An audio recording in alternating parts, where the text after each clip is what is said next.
धन्वंतरी अने मन खोता नैया वारे रे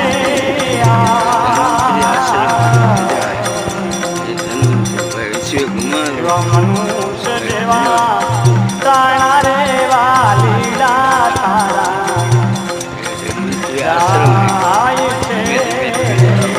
धोध पड़ रहा है।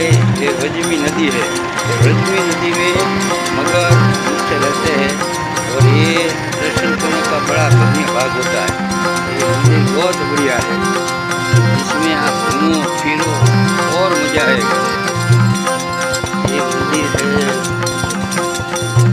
यहाँ